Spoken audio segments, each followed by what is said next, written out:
이번 시간에는 우리 소프트웨어 공학의 발전적 추세에 대해서 같이 한번 살펴보도록 하겠습니다. 그 다음에 이제 소프트웨어 제공학이요. 자, 제공학이라는 건 뭘 얘기하냐. 만약에 어떤 회사에서 저한테 연락이 왔습니다. 자기네가 지금 회사에서 쓰고 있는 프로그램이 있는데 이거 유지보수 좀 해달래요. 그래서 그 회사에 방문을 했습니다.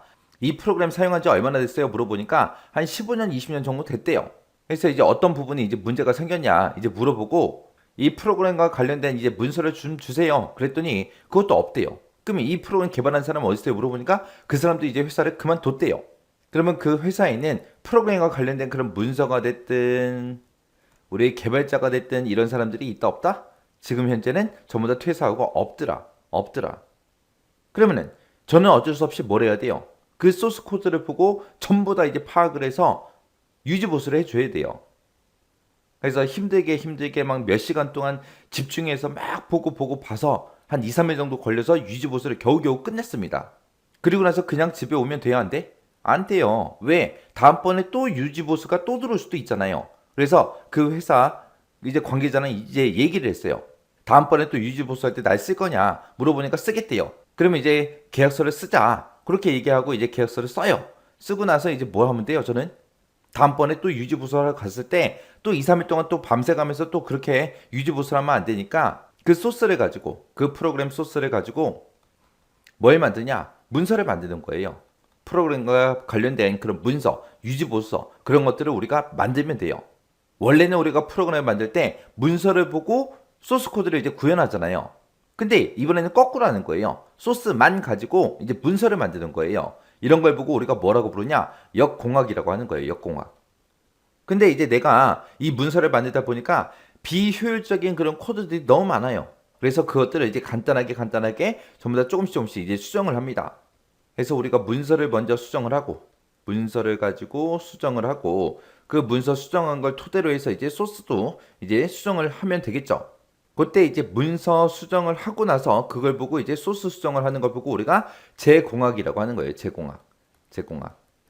그럼 이걸 좀 더 쉽게 얘기하면은 막 50년 된 건물, 60년 된 건물 그런 건물들은 새로 부시고 재건축을 하든 아니면 그냥 뼈대는 그냥 놔두고 우리가 리모델링을 하든 할 거 아니에요. 그런 걸 보고 우리가 소프트웨어 제공학이라고 한다. 그렇게 생각하시면 돼요. 완전히 허물고 다시 짓는 게 아니라 그 뼈대는 그냥 놔둬요. 놔두고 우리가 리모델링 한다. 그렇게 이제 이해하시면 됩니다. 그래서 우리 소프트웨어 제공학이라는 거는 새로운 요구에 맞게 기존 시스템을 이용해서 보다 나은 시스템을 이제 구축하는 거예요. 기존 시스템을 없애버리고 하는 게 아니라 기존 시스템을 이용하는 거예요. 이용해서 보다 나은 시스템을 구축하고 새로운 기능 같은 것들 좀 더 추가시켜서 소프트웨어의 성능을 향상시키는 걸 보고 우리가 소프트웨어 제공학이라고 합니다. 우리 유지보수 비용이 소프트웨어 개발 비용의 대부분을 차지하기 때문에 우리 유지보수 생산성 향상을 통해서 소프트웨어 위기를 해결하는 그런 방법을 보고 우리가 소프트웨어 재공학이라고 그렇게 부르는 거예요. 그래서 얘는 완전히 기존에 쓰던 거를 없애버리고 새로 만드는 게 아니라 기존 소프트웨어의 데이터가 됐든 기능이 됐든 그런 것들을 이제 개조하거나 개선을 통해서 유지보수성과 품질을 향상시키는 걸 보고 얘기합니다. 예를 들어서 우리 회사에서 이제 문서를 작성할 때 맨날 이제 아래 한글과 컴퓨터를 이제 맨날 사용해서 이제 문서를 작성했어요. 작성을 막 10년, 15년 막 그렇게 하다 보니까 이제 자연적으로 여러분들이 전부 다 이제 문서 작성할 때 사용하는 그런 단축키들 있죠. 그런 것도 이제 자동으로 전부 다 암기가 되고 익숙할 거 아니에요. 근데 갑자기 어느 날 회사에서 이제 아래 한글 쓰지 마. 이제부터 MS 워드 써. 그렇게 해버리면 MS 워드랑 아리안글이랑 어차피 문서 만드는 건 똑같지만 단축키나 그런 것들이 비슷해요? 안 비슷해? 안 비슷하단 말이에요. 그러면 처음 이제 MS 워드를 쓰게 되면 너무너무 불편할 거예요. 단축키도 모르겠고 이게 뭐가 뭔지도 모르겠고 한글에는 이런 기능이 있었는데 MS 워드에는 이런 기능이 어디 있지? 그리고 한참 찾아야 된단 말이에요. 그러면 오히려 문서를 작성할 때 효율성도 떨어지겠죠. 능률도 떨어질 거고요. 생산성도 오히려 감소될 겁니다. 그래서 이 재공학이라는 건 기존에 쓰던 거를 완전히 뜯어서 완전히 뒤집어 엎어버리는 게 아니에요. 15년, 20년 된 그 프로그램도 우리 회사 사람들은 지금 15년, 20년 된 그 프로그램에 익숙해져 있을 거 아니에요. 그래서 거기서 조금씩 이제 수정하고 개선할 거 개선하고 새로운 기능 조금씩 추가시키는 거예요. 해서 유지보수성과 품질을 향상시키는 거, 그게 이제 제공학이다.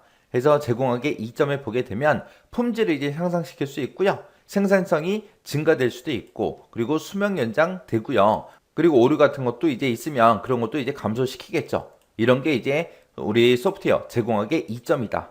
해서 이 네 가지 잘 기억하셔야 돼요. 그래서 우리 소프트웨어 제공학이 뭔지 정확하게 알고 계셔야 되고요. 유지보수의 생산성을 향상시키기 위한 거다. 유지보수성과 품질을 향상시키더라. 해서 제공학의 이점 이 네 가지 잘 기억하셔야 돼요. 이번 시간에는 우리 소프트웨어 제공학 문제를 같이 한번 풀어보도록 하겠습니다. 우리 소프트웨어 제공학이요. 소프트웨어 제공학의 개념을 간략하게 서술해라. 그렇게 이제 나왔습니다. 우리 소프트웨어 제공학이라는 게 우리 사람이 살고 있는 집으로 따지면 사람이 살고 있는 집을 너무 오래됐어요. 오래됐으면 그 오래된 그 건물을 가지고 다 부시고 이제 다시 집을 짓는 게 아니라 리모델링 하는 거. 그게 이제 우리 소프트웨어 제공학이죠.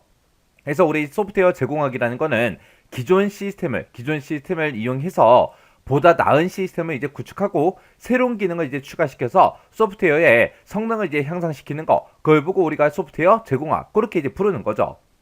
그래서 우리 유지보수 비용이 우리 소프트웨어 개발 비용을 대부분 차지하기 때문에 유지보수의 생산성 향상을 통해서 우리 소프트웨어 위기를 해결하는 그런 방법, 그 방법이 우리 소프트웨어 제공학이고요. 이 소프트웨어 제공학이라는 거는 기존에 가지고 있던 그런 소프트웨어의 데이터가 됐든 기능이 됐든 그런 것들을 개조하고 개선을 통해서 유지보수성과 품질을 이제 향상시키는 거. 그게 이제 우리 소프트웨어 제공학이요. 그래서 지금처럼 이제 간략히 서술하시오. 서술하는 문제가 나오면 지금 여기서 진하게 표시해 놓은 거 있죠? 요 키워드는 반드시 꼭 들어가게끔 우리가 이제 서술을 해줘야 됩니다.